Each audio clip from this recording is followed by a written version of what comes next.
another Solid Gold podcast. Wherever in the world you are, we hope it's a beautiful sunny one and that you're feeling absolutely fabulous, darling. Yes, it is that time for the two non-blondes. Can we call ourselves non-blondes, Jenni, Baxter? Maybe, but we are blonde now. Doesn't matter. It's just a pigment of your imagination. Anyway, I'm Melanie Walker, sitting here in Johannesburg, and it's a lovely, beautiful, sunny day. And it looks like it is one day where Jenni is in Cairn. And, well, are you in Cairn? Oh, no, you're not. You're back in your little place in Antibes. How you doing? Hi, Mel. I'm in Antibes, but I have wonderful news from Cannes, where I've been the last few days because it's the Cannes Film Festival, is that I went to go and see Sarafina this weekend. Do you remember I said that it got officially invited back to the film festival, the most prestigious film festival in the world? And unbelievably, but of course predictably, it got another huge standing ovation. Can you believe it? 31 years. Oh, it makes me cry. 31 years after it was first released in Cannes. Wonderful. And it had a 20-minute ovation the first time. So it wasn't as long as 20 minutes, but still it was just incredible as a South African to stand in that audience and watch Lalita Kumala and Anand Singh just get embraced. You are actually about to burst into tears, aren't you? I'm like, wow, Jen. It was really, really, really just such a proud moment, such a moving moment to see this South African film stand the test of time. You know, they've added a few new scenes, one with Miriam Makeba, which is just beautiful. I was watching with Cassie, and she actually, and some other people from overseas who loved the film. But Cassie actually grabbed me during Leleti and Miriam's song, which is Mother, Thank You. And it's a beautiful story about, of course, it's about South African politics, but it's also about mother-daughter relationships and how much mothers do. And it's just been Mother's Day, so it was in South Africa and other parts of the world. So it was incredibly meaningful. Oh, and then we interviewed them on the beach afterwards, and which was just wonderful. And they're just so interesting. You know, there's just It's like going gold mining. You just keep coming up with more and more treasure the longer you speak to people like that who are so talented. Treasure hunting is always good fun, regardless of whether it's people or other stuff. We are going to be talking. Yeah, I do know. Yes, I do. But we've got a lot about frogs in my throat. So I've been kissing all those frogs again, looking for my prince. French has not happened French yet. Boys. French frogs. Yeah. Frogs' legs, eating those. Right, they're stuck in my crawl. No, let's stop being silly. But we've got a lot about books and movies on today's episode, which is really, really great because we love the whole entertainment side of things. There, of course, before we get to that, there are some more serious things to talk about. I believe that one of our esteemed ministers was on the BBC recently. Yes, yesterday. And you know, he said South Africa could become a failed state, which is quite a big thing to say. But if you listen to the interview, he was more saying, yes, it could, but it's not journeying in that direction. But of course, the BBC went with the headline, you know, that South Africa's ANC Secretary General said. Could just be telling porcupines, quite frankly. I mean, didn't he say something about load shedding would be ended by the end of December? Yes, he did. And I seem to remember somebody called Cyril saying, like, you know, there will be no more load shedding within a year of me coming into presidency of South Africa. Yeah. How many years ago was that? A lot of people were saying, you know, why was it Fikela who did the interview and not Cyril Ramaphosa? Why isn't he owning up and, you know, and doing it's BBC Hard Talk? Why isn't he doing these international hard talks? But I mean, I think Fikela did okay. He explained himself on a few things, but he also had some controversial statements. So read sapeople.com for the best comments out of it. Plus, wherever you are in the world, it is now on BBC World Service Radio from Wednesday, 24 May. So you can listen to the whole thing yourself on the latest state of South Africa. I know there's like a 17-page document from ESCOM doing the rounds at the moment, and a friend said to me, shall I send it to you so you can read it? I said, you know what, please don't. It's depressing enough already, okay? I don't want to get even more downhearted about it. If I have to read anything about the shenanigans, what have they called it? ESCOM's Mega Corrupt Park. No, what is the name that somebody changed it to on Google? Yes. Oh my shattered nerve. That was just one of the funniest things, with people changing Loot Freely, Albert Loot Freely House, Chief Albert Loot Freely House, and ESCOM Mega Gravy Train Park. So I'm sitting there thinking, if I'm going to read anything about the shenanigans, then I think I might delve into Andre de Ruyter's book on Truth to Power, which is kind of making quite a storm. I mean, there has been a storm around the whole thing with De Ruyter. So it would be quite interesting to read about, the powerlessness that he may have felt. We have an excerpt on SA People, so you can get a taste of it there before buying it, and it is it is available for expats in ebook form. We'll have more details on that on the site. Yesterday, Fikele refused to.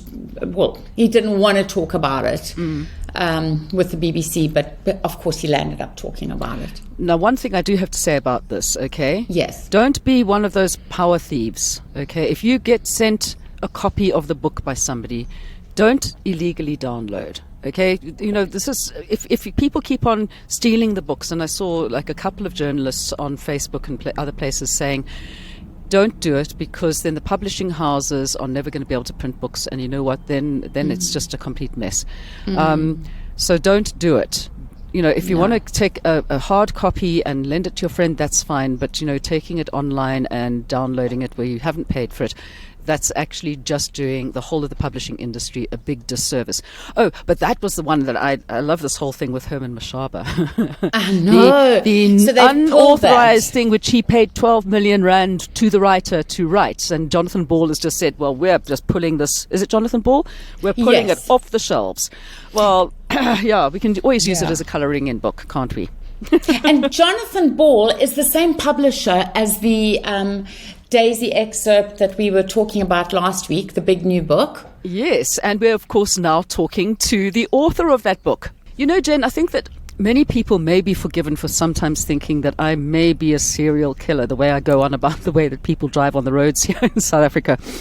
But there's a story that does come to mind, and I've often wondered if it was actually as bad as it was said to be. We're talking about in the early 1900s here in SA. Daisy de Melker, the most famous female serial killer of them all. Or was she? Well, there's a new book that's just been brought out by somebody who we've spoken about quite a lot here on SA People, who I've interviewed about his other books before as well, Ted Botha, who's joining us today to tell us a bit more about this wonderful release. Was she a serial killer, Ted? That is commonly thought, but she was only found guilty of one murder, which was her son. But the evidence seems to be quite stacked up against her, that she killed as many as 10 people, maybe more. So when somebody uses poison, as Daisy was wont to do, it's pretty difficult to find a connection between the poison and the person, which is why poison is such a chosen method of killing people. Or it was back in those days, because you have to connect the person to the poison. And if there's no one who said, I sold them poison, or they don't find poison in their possession, you can pretty much get away with it. Well, that's what I want to know. Is this book actually going to give us any hints on how to get away with it, if we need to? No, that's just, I'm joking. I know Jenny's got lots of questions for you about this book. And it is a story which has kind of captured the imaginations of so many people over the years. There have always been these characters, and finally having them brought to us in print is a great way of finding out about our history. So, Jen, what is your first big binding question? Well, for me personally, I didn't grow up in Johannesburg, so I had never heard about Daisy until Ted started writing about her.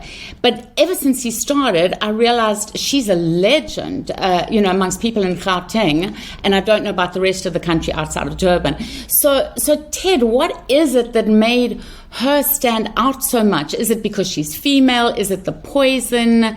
Is it that she could even kill her own child? Well, I think it's like all of those, really. It's kind of a perfect storm in that it was a woman who had managed to get 3 husbands and a fiancé. Well, a lot of women couldn't get any. I mean, this was brought up during the trial many, many times. So there was this kind of jealousy and hate at the same time of her. There was that she was a mother who had possibly killed her husbands and her son, that there was poison involved. And also I think it's because trials were really a form of entertainment at the time. So people went to trials because it was just like her lawyer Harry Morris would say, and he's a big character in the book, it's like a theater. It's like what you see is the real thing. You see people crying, you see people jumping on tables, you see people screaming, fainting. It's all there right in front of you. And so it was a great form of entertainment. And in the world of entertainment as such at the time, there was this change of movies from silence to talkies, and there was this kind of huge thing going on in movies at the same time. So I think kind of entertainment played a big role in it. And she just happened to be, plus her name. I think her name, one can't kind of diminish the fact that her name was like, here's a daisy, a flower, and she's a killer. So, and she was milking it for all she was worth. Yeah, to mix one's metaphors, the milking daisy. But I mean, she wasn't, I'm just showing you a picture, she wasn't the kind of like the most glamorous woman around. How on earth did she manage to get all these husbands and fiancés? I mean, I'm sitting here and thinking, I know a lot of kind of really good-looking people. How did she do it? Did she inveigle them into some kind of weird web of lies and deceit and then off them to get their money? Or what was the whole story? How did this happen? Well, I think there are 2 things. Firstly, that was her mugshot, and nobody looks particularly good like a couple of hours after they've been accused of murder and having a mugshot in the middle of the night. Secondly, if she, a lot of people have made much of her unattractiveness. Even her, the co-counsel on the court case said she was the ugliest woman he'd ever seen, which I think is really going a bit far. And also a friend of mine who's quite attractive said she looks like Daisy de Melker when she wakes up in the morning sometimes. So, I think that she, maybe she wasn't the most attractive woman, but she had something, she had this allure. And obviously in those days they didn't talk about sex appeal. But clearly she was a sexed woman, or highly sexed woman. And, she had 5 kids in quick succession with her first husband. So, they must have been doing something. So, well, one would imagine, yes. Yeah, so I think even though they didn't talk in such kind of blatant terms in those days, she was probably a highly sexed woman. And she managed to attract men also on that. And she was probably very nice. And she was probably very nice. Not probably. She was very nice in that she had a lot of women friends. Women seemed to be drawn to her, and she liked women. One must also remember that all of her suspected victims were male. Her children, her fiancé, her husbands, and other people that she was suspected of killing. Read the book to find out. Yes, it's kind of like Charlize Theron with Monster. So Ted, when you speak about the entertainment value of it, this is how you came to actually write about Daisy, isn't it? You were writing about another person in entertainment, another book that we need to read afterwards. So what happened there? So I was writing about I.W. Schlesinger, who was an American making movies in Johannesburg at the same time that Hollywood was rising in about 1913 and onwards. And I wanted to make it into all these incredible characters started popping up, Houdini and George Bernard Shaw, and they all seemed to be crossing paths in Johannesburg and in the country. And so I thought to make this big kind of ragtime story about Johannesburg because I think it gets underestimated in world terms of the role it was playing at the time. It was a world city. And so these criminals started appearing, which Johannesburg seemed to have a lot of, even in those times. And it was going to be a story about all of them. And then just the murders kind of took over in a way and made their own story. So the movies were another part altogether, and that'll be another book. But it kind of synced in, even though the murderers didn't know the people in the movie story, not that I know of, there was this entertainment thing going on. I mean, Joburg was a very entertainment-driven city, and Daisy loved movies as well. You know, I mean, she kind of saw herself in her last days as being the center of a movie that she was kind of writing the scenario for. So, you know, entertainment was a big feature in Joburg then. It was theaters and roller skating rinks and, I mean, anything you can think of that they had overseas, they had it in Joburg. And so when the trials came in and they were a form of entertainment, I loved that kind of aspect of it. And from what I've heard, I read Deon Meyer, who of course is one of South Africa's most celebrated authors. I read what he wrote after he read your book, Daisy de Melker. And it sounds like your book itself is also really entertaining and gripping. And he had a deadline for something else apparently and couldn't put your book down. So yeah, no, I mean, I was very thrilled with that because I don't know him, and I mean, he said it was, you know, like a page turner and a thriller. But I think also people must remember that this is not a book just about Daisy. This is a book about also many of the criminals who were in Johannesburg at the time. So she's kind of the focus of a huge pastiche of Johannesburg and its characters, and they came from all over the world, from Australia and from Europe and from England and America, and they found this kind of haven of crime in Johannesburg. And so I tried to draw a story of what was happening in Johannesburg at the time and how Daisy was hiding out in the shadows doing her evil deeds. And so one will learn a lot about the Foster Gang and Andrew Gibson and Herman Charles Bosman and all these other characters who were killing or doing other strange things at the time. How difficult is it actually to research something like this? I mean, where do you go to for all of your source material to find out who knew who and what actually really did happen?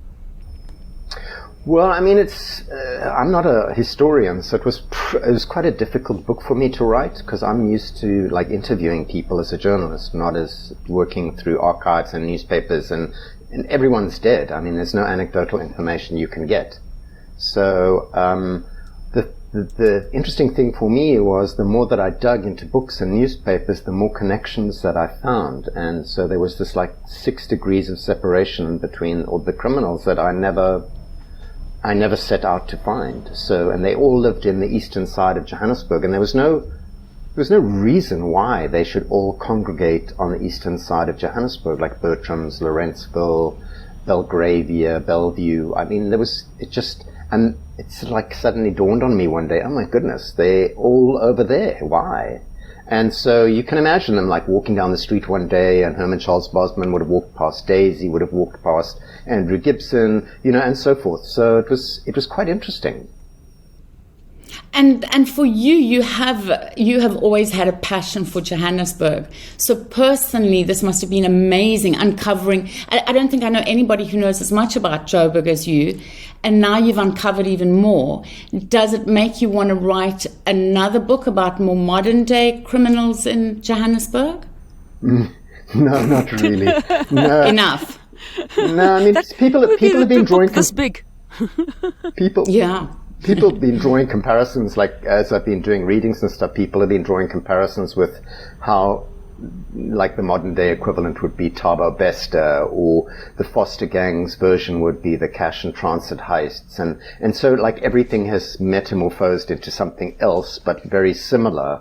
I don't know, I think I was drawn by that era, which I found quite colorful, and they didn't really know what they were sitting on, this city of gold. With lots of potential. So, I mean, the new book will be, of course, about Johannesburg, but the movie side. Oh, I can't wait for that, Ted. Yeah, it's also interesting that one of the people that was taking me around Johannesburg while I was doing some of the readings was saying, geez, you know more about Johannesburg than I do. Because, and it's true, I mean, I really do. I love Johannesburg, so being able to write a book about it was incredible.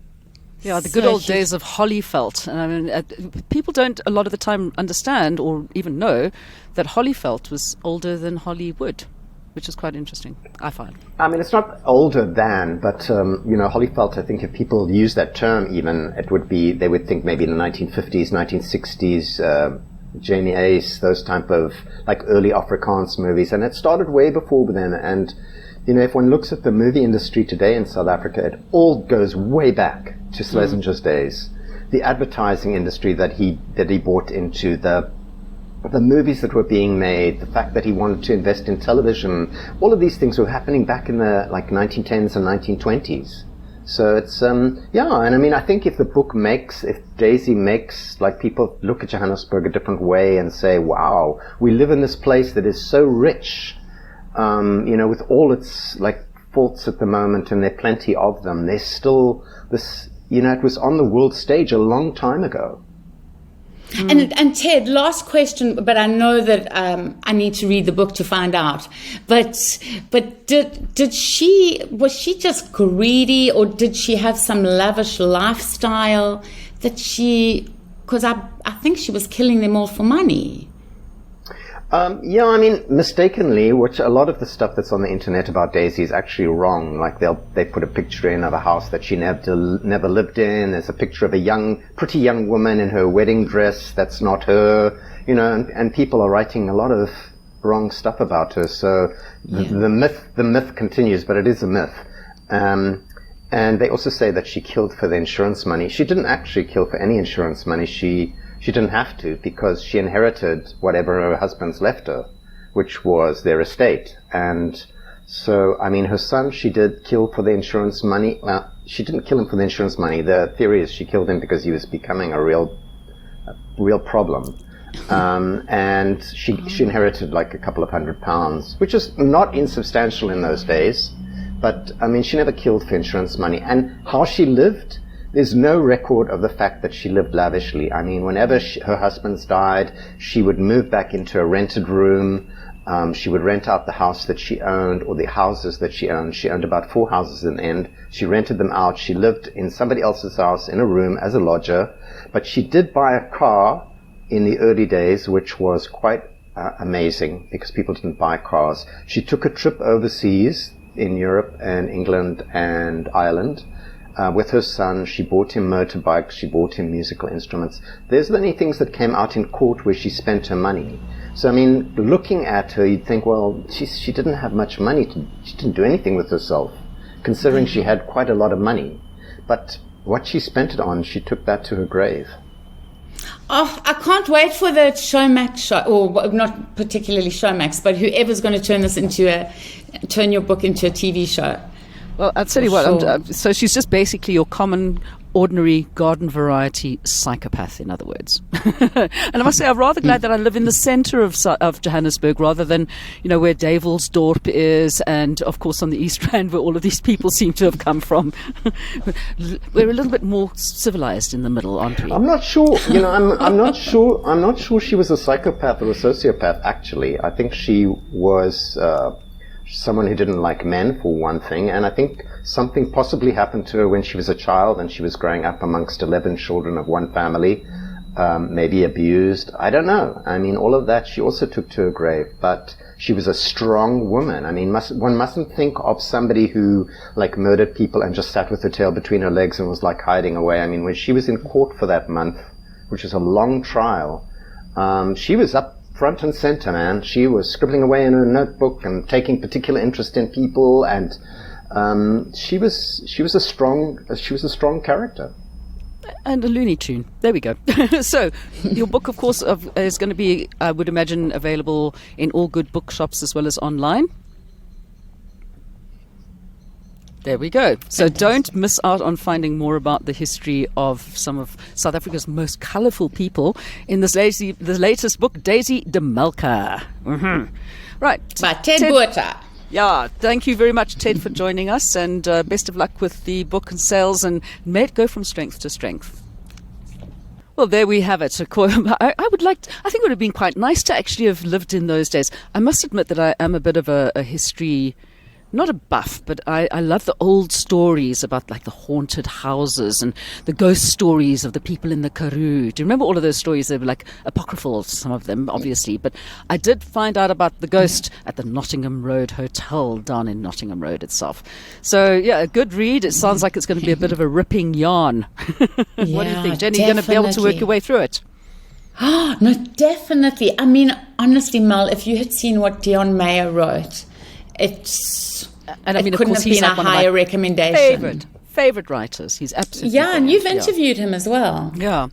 Okay, so let's get on to something else. What one needs to do while one is reading a good book, of course, is have some snacks to hand, which always brings us to the idea of food. And I think we were mentioning, I can't remember when it was, we were talking about, I was talking on Facebook with the new emporium that's open somewhere in Portugal, all over South African foods that you can buy in Portugal.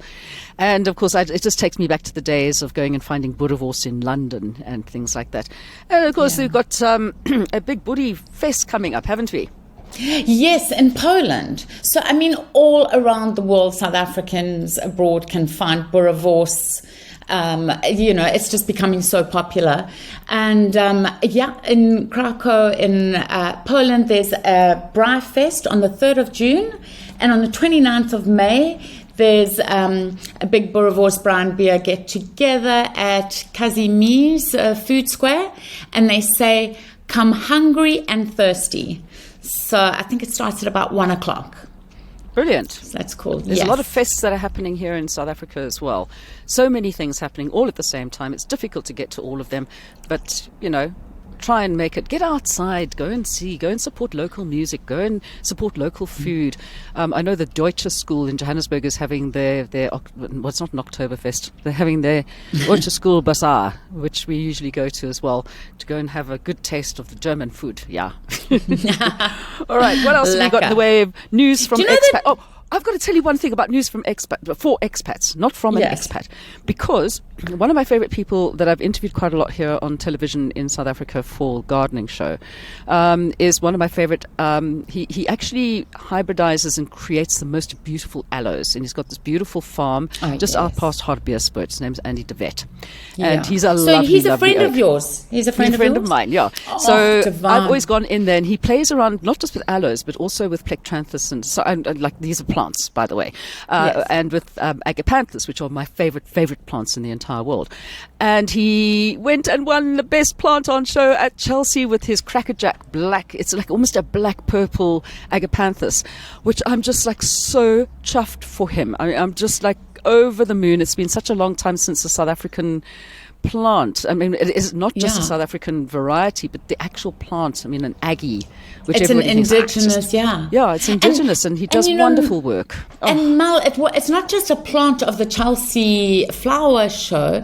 They've actually called it the plant of the year. Yep. And these are for like hardy plants that it's got so many advantages. They're just fabulous.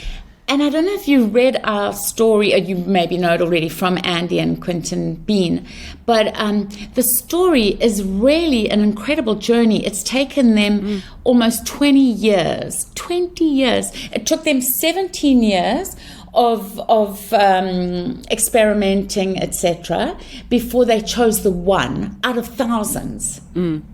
Yeah. And then this is the one, and then they spent the next couple of years testing it to make sure it was the one. And of course it is the one, because it's one. Yeah, and he's also been working on a pale pink variety of agapanthus as well, which I just can't wait for. I keep on saying, Andy, where's my agapanthus? Andy, I need this agapanthus. My garden goes pink at certain times of the year. I need this thing. And he's breeding on making them so that they will flower for like 11 months of the year as well. I mean, he's just absolutely phenomenal. It's like magic. It's alchemy. I don't know what they do. Yes. It's fantastic. Anyway, so well done to you, Andy de Wet and Quentin Bean. You are my rock stars. Right. Yeah. Okay, we're going back to food again. What is this now?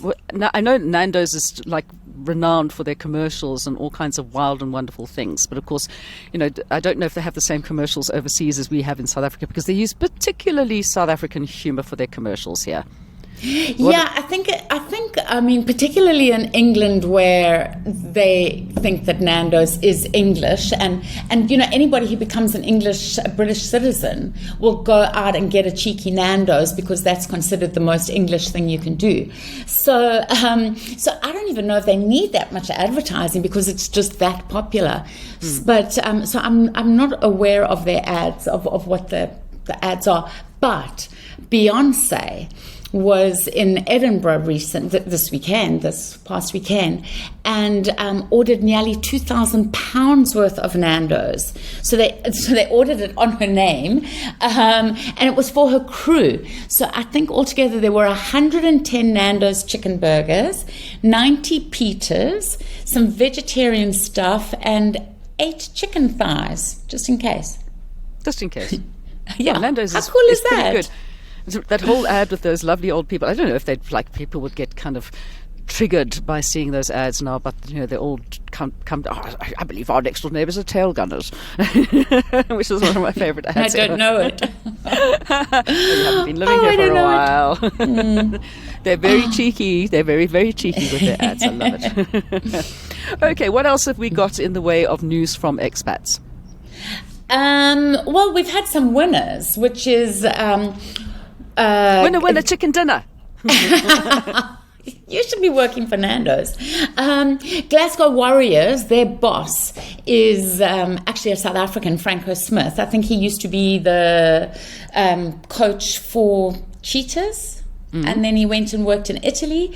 Now he's in Glasgow, and he's been named the United Rugby Championship Coach of the Year, Coach of the Season for 2022-23. So that's pretty cool.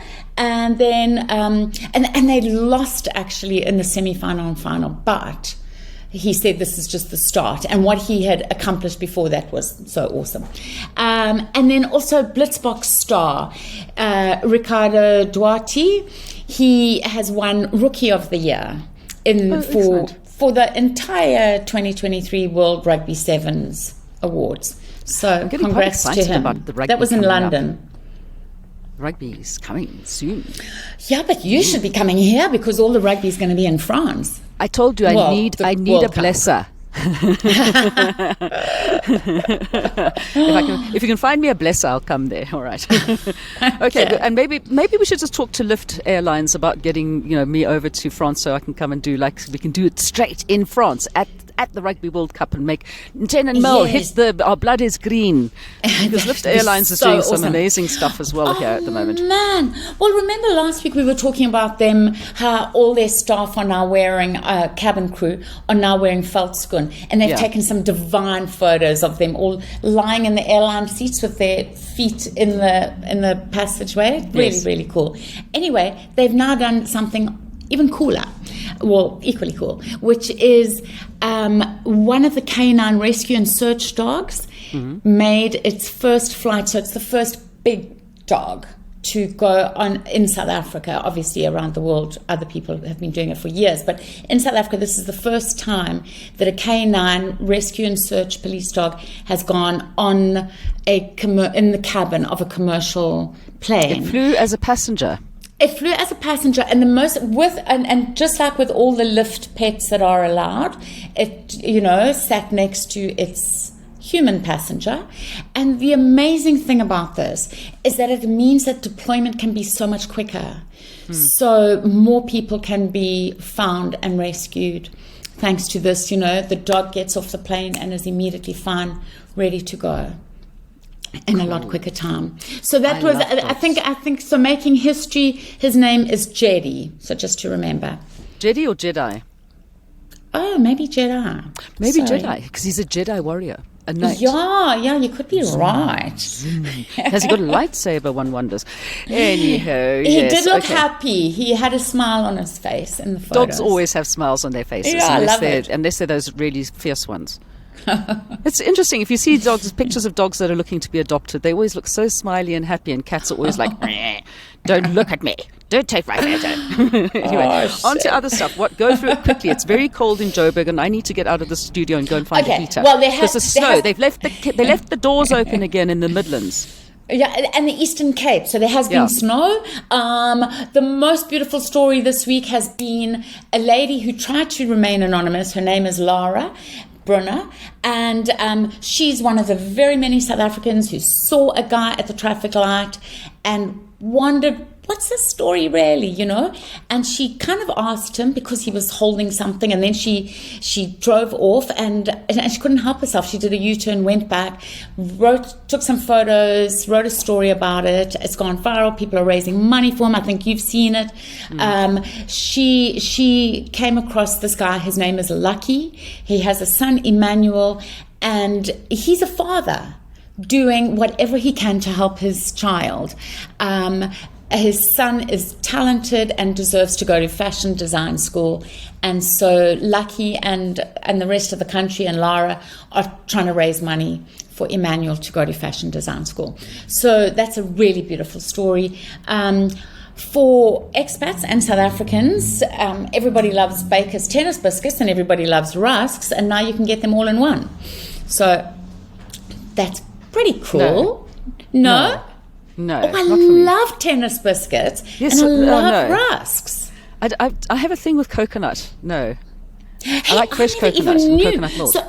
So have tennis biscuits always had coconut in them? I think so.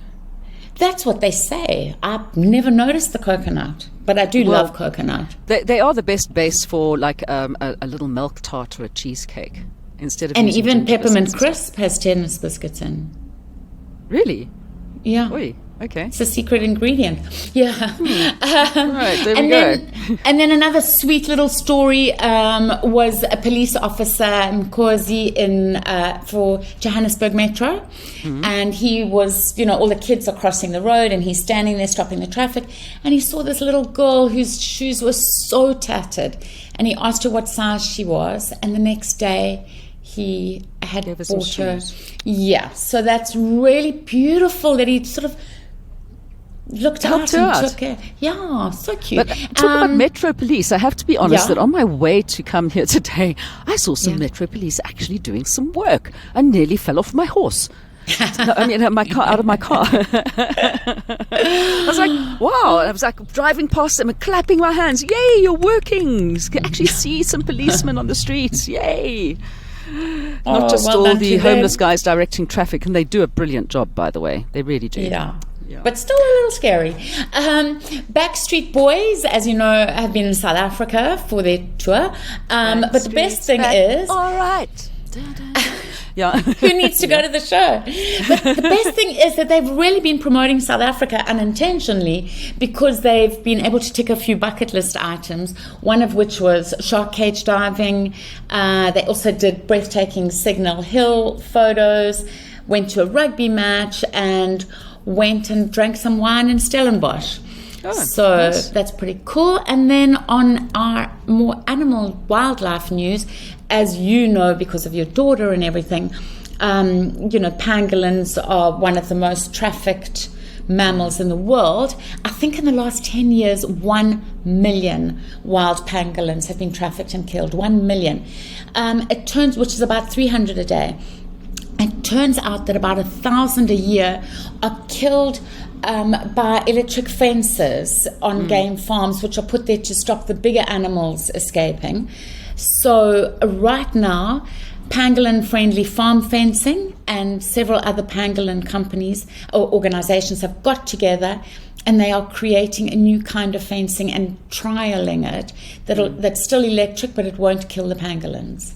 Good. So my daughter's back off because my daughter, being a nature guide or trail guide or whatever they call them, she's back off to the bush again from next week, which is great for her. So hopefully she'll see another one, because she did get to see one. I've never seen one. Yeah. But I do have, whenever I hear that kind of story, I want to go and join the anti-poaching unit. I'm a crack shot. Mm-hmm. I'll be happy to go and take out some poachers. No problem at all. Anyway, let's get on to something which is a little bit more entertaining. I've been sitting and immersing myself in Corfu recently with watching the Durrells, which I've been loving. And of course, it took me back to the time I was living in Greece, and all of a sudden my Greek started coming back. Indaxi. Kalimera, kalispera, kalinichta, no. And I was just, yasu, yamas. And I thought, where did this suddenly appear from? It's been sitting in the recesses of my mind. Amazing. So it's amazing what watching stuff on television can do for you. Yeah, yes, absolutely. Well, at the moment, not now. It's Africa Month in June. Is that correct? Mm-hmm. Is that when it's Africa Month? I don't know. Okay, well, or maybe it's right now. I just know that there's every an month is Africa month because I live here. and the movie that everybody, the documentary that everybody is recommending the most, which we have spoken about before, is Blind Ambition, which is about the 4 guys from Zimbabwe who moved to South Africa, never drunk wine, but have become world-class sommeliers and have won awards. And it has 100% critics rating on Rotten Tomatoes. Fantastic. Which is amazing. Then there's also, I know you don't love it, but it's making a lot of news at the moment. Sorry, I've got somebody very angry outside my window. It sounds like Joburg. I've always said the French drivers are the most like South Africans to me, where they get straight onto that hooter. It is Housewives, the Real Housewives van die Wynlande. And it's made a lot of news because Anita Lloyd has been on, who is married to the CEO of KWV, who has stepped down. And KWV say that it is coincidental, but a lot of people say... It has nothing to do with her being on TV and making... And saying quite a few controversial remarks about things, about wealth and things, yeah. No, I'm sorry. Any of them. Hulle moet nou weggaan. Ek hou nie van die housewives nie. It's boring. It's nie lekker nie. And then Belinda Davids is going to be in Johannesburg in August doing a Whitney Houston tribute. And really interestingly, Mel, Laletti was telling me when she was talking to me about Sarafina that originally her role was meant to go to Whitney Houston. That's who they wanted. Really? But Laletti was so much better for the role because she was the authentic center. She had lived that life. So, interesting. No, fantastic. So, lots to go and see, lots to read, lots to ponder on. And, of course, I'm sure that there's lots of news out there that you'd love to share with Jenni for sapeople.com and on the Facebook page. So, don't forget to get along and do that.